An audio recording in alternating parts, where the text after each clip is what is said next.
Contoh saya dulu, ni satu ilmu lah, orang perempuan terutamanya. Dulu waktu isteri saya bersalin, biasalah isteri bersalin kat hospital. Biasa lepas kita dapat peluang masuk melawat isteri lepas bersalin, doktor atau nurse tu akan bagi apa kat kita? Kalau isteri kita lepas bersalin, biasa doktor atau nurse akan bagi apa dalam beg plastik kat kita? Dia akan bagi uri tu kan. Okey, uri ni balik, cuci, settle, tanam. Kita isteri baru melahirkan anak pertama. Inilah pengalaman pertama kita, nak cuci uri, nak tanam uri. Jadi kita pun balik. Bila balik, kita pun duduk dah tepi telaga, kampung jalan kecil. Telaga tu telaga tok kan. Kita duduk basuhlah uri ni. Biasa orang tua ni, dia basuh guna apa? Apa bahan-bahan hak nak basuh tu? Siapa pernah basuh uri? Isteri dia bersalin. Ada guna garam, ada guna apa lagi? Asam keping, betul. Ada lagi? Kalau nak tanam tu ada siap dengan paku, macam-macam tak? Tu orang tua lah. Kita kata kurafat ke apakah, tu biarlah. Jadi kita duk basuh dulu ni dengan garam, dengan asam keping ni. Tiba-tiba lalu seorang makcik kod depan jalan tu. Dia duk tengok kita ni, dia berhenti sat situ. Kita pun tengok makcik ni, ni bukan kampung kita ni, bukan kampung aku ni, orang lain, biarlah. Lepas tu lama duk tengok kita, dia tegur. Dia kata, buat apa tu?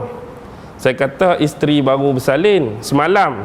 Jadi duk cuci ni praktikal kali pertama lah ni. Cuci uri lepas daripada ni nak tanam. Dia kata, Maisat, aku nak abad.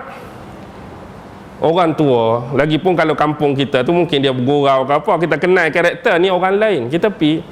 Dia kata sebenarnya makcik ni Tok Bidan. Saya Pasir Mas, makcik ni datang dari Macang. Kalau Kelantan, saya tu Pasir Mas lah. Makcik ni dari Macang, dia tu ambil upah. Kan dulu orang-orang tua kita kalau anak bersalin dia ambil upah, mengurut dan bertungku. Jadi dia ambil upah kawan saya, isteri dia tu baru bersalin awal seminggu.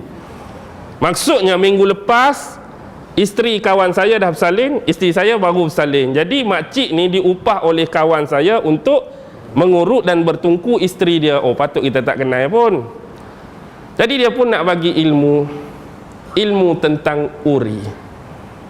Ni ilmu makcik bidan lah. Sama ada dipraktikalkan atau tidak, wallahu alam, terbukti kesahihan dia atau tidak, tengok sendiri.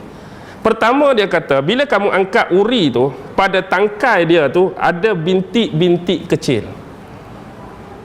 Bintik-bintik kecil macam mana? Dia macam telur katak. Istilah orang Kelantan, telur katak ni macam dalam air sirap. Air sirap biji selasih tu. Orang Kelantan dia panggil telur katak. Biji selasih tu faham tak? Dalam biji tu dia ada hitam kecil-kecil. Dia ada rantaian hitam kecil-kecil. Pada uri tu hitam kecil-kecil, dia kata cuba bilang ada berapa biji. Kita bilang sungguh lah. 1, 2, 3, 4, 5, 6, 7, 8, 9, 10. Dia kata kemampuan isteri kamu beranak dan bersalin 10 orang. Kalau kamu tak percaya, tengok anak kedua, biji 10 ni tinggal 9. Lahir anak ketiga, 9 biji dia tinggal 8. Betul. Betul pada Yuri hak isteri saya, orang lain betul juga, wallahu alam. Tapi untuk praktikal pada Yuri isteri saya, betul. Bila lahir anak kedua, hak 10 tadi memang tinggal 9 biji. Lahir anak ketiga, tinggal 8. Lahir anak keempat, tinggal 7. Lahir anak kelima, tinggal 6. Lahir anak 6 tak lagi. Baru 5. Tapi biji tu mengurang. Baki lagi sama ada nak atau tak nak, tu saja. Kemampuan mengandung dan bersalin 10. Kalaulah seorang isteri kata, abang saya tak mau bersalin dah, duk seorang tu lah. Antara nak dengan tak nak. Contoh, biji tu tak sama antara isteri kita dengan Yuri orang lain. Contohlah isteri abang kat depan ni ada 6. Maksudnya kemampuan bersalin 6. Baki lagi isteri dengan abang nak 6 ke 2. Kalau nak 2 orang tu lah. Kalau bini kata malah dah saya, malah dah saya. Tapi janganlah pula hak dah lepas haid, suami hak umur 60, ustaz cerita lagu ni, balik cerita kat bini, saya ingat-ingat ada lagi 2 biji lebih dululah. Padahal dia tak tahu tu pasal biji, tapi sebab nak adalah dia nak tu, ada lagi lah 2 biji lebih tu, kok nak jadi lagi. Padahal 60 70 dah umur dia. Ni satu ilmu yang orang tua dari sudut perbidanan. Dia kata kalau nak lebih lagi hak lain, malam ni lepas mengurut pukul 12 hampir rumah kawan hang.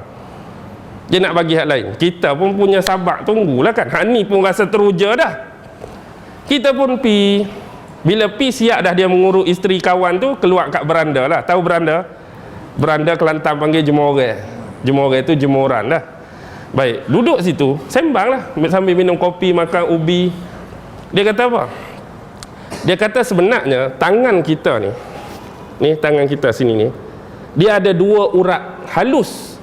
Satu biasanya pakar forensik guna kalau nak menentukan orang tu hidup atau mati, satu di sini, satu di sini. Di sini tu sebelah dia tu ada urat yang capaian dia sampai pada alat kemaluan kita.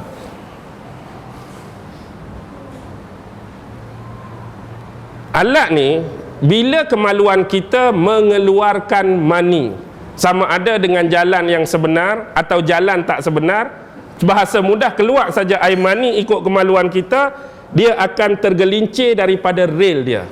Maksudnya tempat dia hak sebenar jadi Kelantan sebut gelecoh, gelincir, gelecoh rel.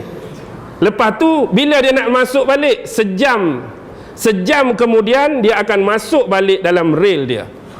Jadi ilmu ni sebenarnya ilmu orang perempuan, tapi aku cerita dekat kamu, tak apalah. Ilmu orang perempuan. Biasanya orang perempuan dulu guna ini untuk test suami masing-masing.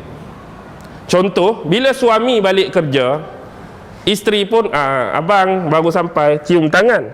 Lepas tu pegang tangan. Pegang tangan tu sebenarnya dia duk test sambil-sambil. Ada ilmu ni, dia duk test. Lari ni. Bila lari maksudnya suami ada kurang-kurang isteri 2 ke, atau hak dia buat tak elok tu ikut dia lah. Dia test. Maksudnya kalaulah dia rasa tak puas hati, dia akan tanyalah, abang main mana sebenarnya ni. Maksudnya benda tu dah lari. Jadi bila ilmu ni dah pecah, bagi orang yang kahwin 2, baliklah selepas sejam atau sejam setengah. Ustaz kata sejam okey lah, minum kopi sejam setengah balik. Jadi test pun duduk dah tempat dia. Sini. Tapi saya pun dah lama dah tak ingat. Tapi itulah amalan orang dulu-dulu. Hebat amalan orang dulu-dulu ni. Dia boleh test. Kita yang tak biasa. Biasa orang yang mengurut ni dia cukup pakar lah bab urat-urat saraf ni. Orang dulu kan macam tempurung. Dia guna tempurung untuk test nak cari gali air telaga. Pernah tengok tak? Orang dulu nak cari gali air tu kan, kita nak gali tu bukan boleh pilih suka-suka. Bukan semua tempat ada air kan. Kadang-kadang ada air tapi tak keluar. Ada mata air yang kuat. Bagaimana mereka nak test? Salah satu cara mereka nak test ialah mereka ambil tempurung kelapa jantan. Tahu tempurung kelapa jantan? Kelapa hak tak ada lubang. Maksudnya tempurung hak ada lubang tu perempuan punya tempurung. Jadi hak tak ada lubang tu kelapa jantan. Jadi ambil 5 ke 4, kemudian pi letak. Okey, satu tempat yang kita rasakan ada air, ungkup dia, pi jauh sikit, ungkup dia, pi jauh sikit, ungkup. Ambil masa 2 ataupun 3 jam, cuba pi buka tempurung tu. Kalau tempat tu ada air atau kawasan berair banyak, apa akan jadi pada dalam tempurung tu? Dia akan ada basah macam wap embun macam tu. Kalau kita buka pun kering, tak ada apa, tak ada air, tak payah gali situ. Tapi kalau angkat tu tengok macam berembun, ada kesan-kesan air, boleh gali. Biasanya kalau dah jumpa satu, dia ada saluran dia ada jalan dia. Nak cari jalan tu pula kena belajar pula. Sama juga macam orang tua dulu buat rumah. Pasal apa kita tengok pi rumah pak saudara ni rasa panas, rimah. Pi rumah pak saudara ni tak ada kipas pun, sejuk berangin. Pasal apa? Sebab cara dia buat rumah tu melintang angin atau menghadap angin. Orang tua dulu buat rumah. Sebab apa jadi panas tak panas? Bukan ada penunggu pun. Bukan sebab penunggu. Kadang-kadang rumah pak saudara ni dia buat tu menghadap angin. Pintu rumah dia kot ni angin hala kot tu. Tak pasang kipas pun Allah sedapnya berangin. Tapi hak ni kebetulan melintang angin. Angin mari kot ni punggung rumah duk kot ni tak ada apa. Berasap rumah. Panas. Kadang-kadang tak betul cuma pada karakter buat rumah.